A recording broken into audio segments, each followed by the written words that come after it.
In the early 2000s, Chinese car manufacturers didn't just enter foreign markets. They were openly copying other people's cars, and not in small details, but almost entirely. Body proportions, grills, headlights, even the overall silhouette. These were not accidental similarities. Chinese companies genuinely believed that looking like a Mercedes, a BMW, or a Toyota would make their own cars appear more prestigious in the eyes of buyers. Sometimes the result looked naive. Sometimes it was simply amusing. In this video, we'll look at some of the most striking and representative Chinese clones of that era. Not all of them, because there were far too many, but the ones that best capture what the Chinese auto industry looked like at the beginning of its global expansion. In medicine, there is a concept known as patient zero, the first recorded case from which a disease begins to spread. If we do not count the licensed and semi-licensed projects of the 1980s and 1990s, the patient zero of China's clone era can be considered the 1996 Geely, number 01. This clone of the Mercedes E-Class W210 was built on the platform of the Audi 100, which at the time was produced in China under the name Hongqi CA7220. The car never entered mass production, but Geely's founder Li Shufu used it for some time as his personal vehicle. Geely's leadership clearly admired the German brand, which explains why the company's early models tried so hard to resemble Mercedes. However, Geely was not the only manufacturer looking for inspiration beyond China's borders. And here we encounter an interesting paradox.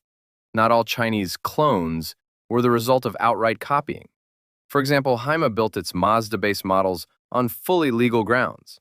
Mazda sold cars in China through a joint venture with FAW, and Haima was part of the FAW group. The Chinese manufacturer used platforms and components from older Mazda generations, formally without violating any agreements. However, the Haima 3, which closely resembled the Mazda 3, did not become a commercial success. Between 2011 and 2013, fewer than 5,000 units were sold across Eastern Europe and Asian markets. After that, the brand largely disappeared from public attention. If Haima operated within official agreements, Lifan took a much simpler approach. In 2006, the company began selling the Lifan 520, a typical product of the Chinese industry of that time, without any major ambitions. Then, in 2008, at the Beijing Auto Show, Lifan introduced the 320. Technically, the car was relatively independent. It used licensed Japanese components, with a simple and straightforward mechanical layout. But the main story here was not about engineering. The exterior of the Lifan 320 clearly resembled the Mini Cooper. The similarity was so obvious that it required no explanation. At the same time, the official website claimed that leading engineers from Germany, England, Japan, and Italy had worked on the exterior and interior. In reality, the design was developed in China, and underneath it was a reworked Toyota Starlet with a 1.3-liter engine. The model was not a major hit, but it was not a failure either. For its segment, it was a fairly typical example of a Chinese car from that era. Chery QQ was another clone, but this time the target was not a premium model. Instead, it was the Korean-Uzbek Daewoo Matiz, the most affordable imported car in the region. The Chinese copied the design of the Matiz and launched their version in the very same market at an even lower price. In this segment, every $100 mattered. However, despite the lower price, better equipment, and more powerful engines, the QQ did not achieve mass success. In its first year, 1,960 units were sold. By 2007, sales had dropped to just 825 cars. For comparison, the Matiz sold 23,302 units in 2006 and 42,258 in 2007. Nevertheless, General Motors, which owned the Daewoo brand at the time, filed a lawsuit against Chery, and notably, it lost. This raises a logical question. How are Chinese companies able to copy designs and still avoid serious consequences? The key point is that most of these legal cases were handled in China, where at the time the legal system was only loosely integrated into international practice, and protection of intellectual property was relatively weak. Suing a Chinese company in China meant playing by Chinese rules. Chinese manufacturers made full use of this situation. At the same time, the market was growing faster than a domestic design culture could develop. European and American brands had built up their expertise over decades.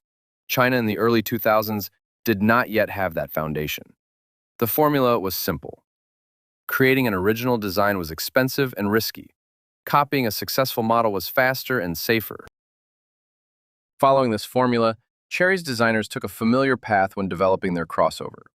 And this may surprise some, but the Chery Tiggo, the first Chinese crossover that closely resembled the Toyota RAV4, turned out to be commercially successful, especially in the countries of the former USSR. It offered front-wheel drive, but it was still a crossover, and in that region, this body style was traditionally seen as more prestigious. For a price only slightly higher than a Lada, buyers received a vehicle that looked more substantial. Technically, there was nothing extraordinary. Japanese components, simple engineering, and later versions with an automatic transmission. But once again, the formula worked. The success of the Tiggo demonstrated that demand existed, and many tried to replicate it. Dadi Auto, a small regional company previously focused on commercial vehicles, also decided to enter the passenger car segment. The result was the Dadi Shuttle, a body-on-frame SUV that almost caricatured the Land Cruiser Prado.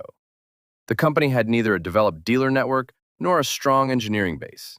It was more of an experiment to see whether the concept would sell.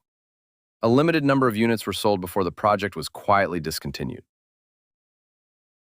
Other attempts were even less visible.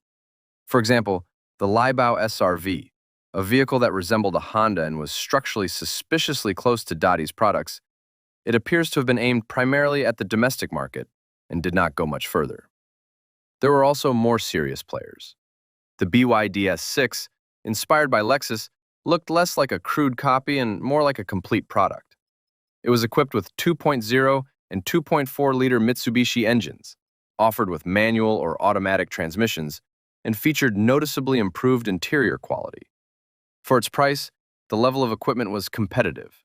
The model was exported to Ukraine, several Latin American countries, and Iran, where it was even assembled locally. And it was not only Japanese and European brands that were copied.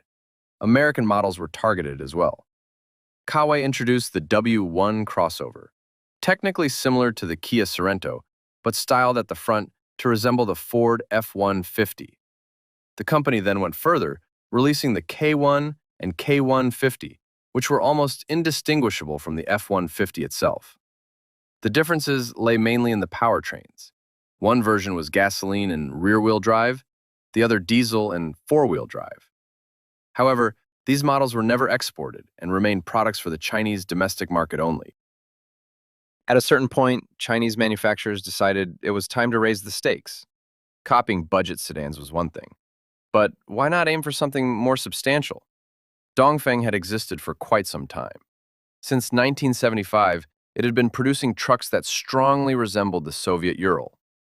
The company mainly specialized in commercial vehicles and vans, while passenger cars were only occasional attempts to expand beyond its core focus. The Dongfeng Warrior represented a different level altogether. In terms of class, it sits somewhere between a light truck and an SUV.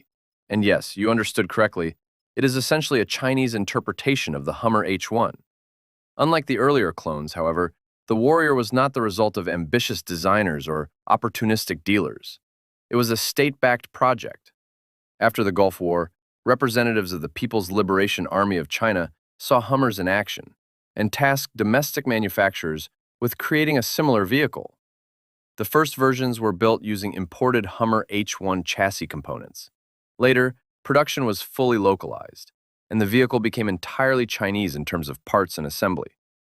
As in the United States, the model was divided into two branches: a military version intended strictly for the armed forces and allied partners, and a civilian version available for public sale. And this is where things become interesting. The civilian Warrior offered features that even the original H1 did not have. Instead of the vertical split windshield, it used a single-piece windshield with a slight rearward angle. It also featured a more civilian-style hood and a modern dashboard with an integrated infotainment system.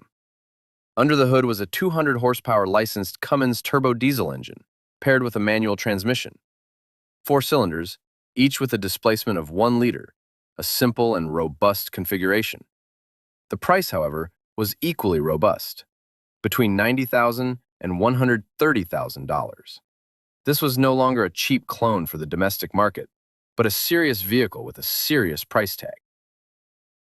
Unlike the Hummer, the Jeep Wrangler had cult status primarily in the United States. More precisely, it was admired almost everywhere. But outside its home market, fewer people were willing to buy it.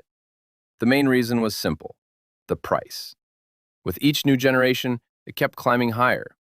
As usual, the Chinese did not stay on the sidelines and introduced their own interpretation of the Wrangler, the BAIC BJ40, and they approached it seriously.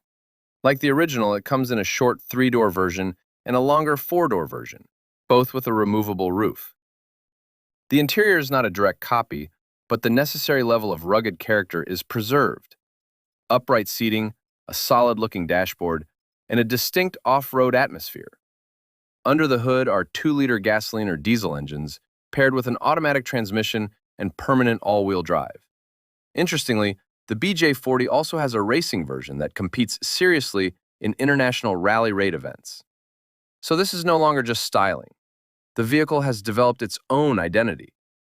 BAIC, it should be noted, is also a state-owned company, and when choosing models to emulate, it does not think small. The next target was the Mercedes G-Class, a vehicle whose price has long exceeded reasonable limits. This is where the BAIC BJ80 enters the picture. China's version of squared-off rugged luxury. It has a body-on-frame structure. It has the recognizable door handles. Its proportions are close to the original, but in the details, it becomes more independent. The rear window line resembles BMW's Hofmeister kink. The turn signals look similar to those on the classic Defender. The tailgate features Chinese characters, and the rear lights are vertical, but uniquely shaped. The most powerful engine offered in the BJ80 is a 280 horsepower V6. For comparison, even the basic G500 now produces over 400 horsepower. Inside, there is a digital instrument cluster, a large selector for the 8-speed automatic transmission, and a few controls that resemble the original. The famous 3 differential lock buttons are absent. Only a rear differential lock is available. And here's the key difference: the price. Around $40,000 for the base version. Compared to the original G-Class, it almost looks like a practical alternative. Interestingly, China is not the only country producing such vehicles. In India, under the Force brand, something similar is also built, although with a 90 horsepower engine and a 13-seat interior, priced at the equivalent of about $15,000. Even Chinese manufacturers do not go quite that far. Now it is time to talk about luxury SUVs. For the past few decades, the main driver of this segment has been Range Rover. By the early 2000s, the British were already producing a true luxury SUV, and with each generation, it became more expensive. The Chinese were watching and created their own response. It was called the Hunked Cantasy, built in Hubei province. Essentially, it is a Range Rover for those who want the look of luxury but are not prepared to pay hundreds of thousands of dollars. The price is around $20,000, roughly 10 times cheaper than the original. In its base version, it comes with a 218 horsepower 4-cylinder engine and front-wheel drive. The vehicle is built on a Zotier platform, a brand known for copying Porsche models. The dimensions are substantial, nearly 5 meters in length, and the front and side design clearly resemble the Range Rover Sport. If the resemblance is not enough, for an additional $20, the manufacturer will add Range Rover badges in the appropriate places on the exterior and interior. Inside, there's a dual-screen layout, a rotary gear selector similar to the original, and even an imitation starry sky headliner. So on the Chinese market, there is indeed an alternative to luxury SUVs. Just do not forget the extra $20 for the badges. Overall, the topic of Chinese clones is far from exhausted. Today, we covered only the most striking and illustrative examples, but there are dozens, if not hundreds, of similar stories, and we may well return to some of them in future videos. That's all for now. Subscribe, let me know in the comments which clone you found the boldest or the most absurd, and see you next time.